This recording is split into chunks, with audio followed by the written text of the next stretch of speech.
Ahmad Sukendro adalah salah satu jenderal yang berhasil lolos dari peristiwa G30S, Gerakan 30 September, pada 1965.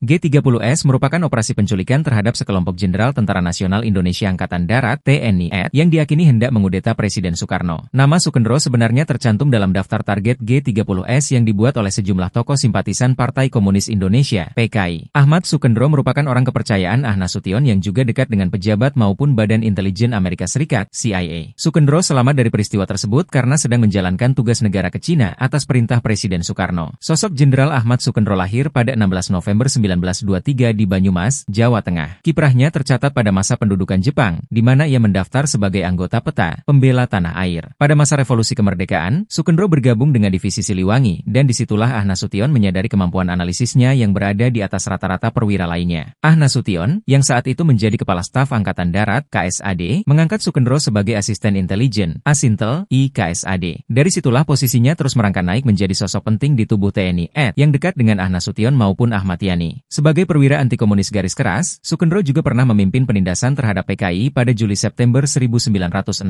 Buntut dari peristiwa itu, Presiden Soekarno mengajak TNI berkompromi dan mencapai kesepakatan bahwa Sukendro dikirim ke pengasingan selama 3 tahun. Selama masa pengasingan, Sukendro belajar di University of Pittsburgh di Pennsylvania, Amerika Serikat (AS). Menurut sejarawan Universitas British Columbia, John Roosa, dalam bukunya, Sukendro menjalin kontak hingga bisa dekat dengan para pejabat AS dan CIA. Pada 1965, Sukendro menjadi penghubung penting antara Kedutaan Besar AS dengan pimpinan Angkatan Darat di bawah Soeharto dan Ahmad Nasution. Namanya banyak disebut dalam The President's Daily Brief, laporan intelijen CIA, pada sekitaran peristiwa G03S. Pada tahun 1967, Sukendro ditangkap atas perintah Presiden Soeharto melalui Panglima Komando Pemulihan dan Keamanan, Pangkop Kamtib, Jenderal Sumitro. Selama 9 bulan, Sukendro ditahan di sel Nirbaya, Pondok Gede, Jakarta Timur. Ia kemudian dilepas tanpa pengadilan, dan setelah itu ditampung Gubernur Jawa Tengah, Suparjo Rustam. Sukendro diberi kepercayaan mengelola perusahaan daerah Jateng dan meninggal dunia pada 11 Mei 1984 di Jakarta.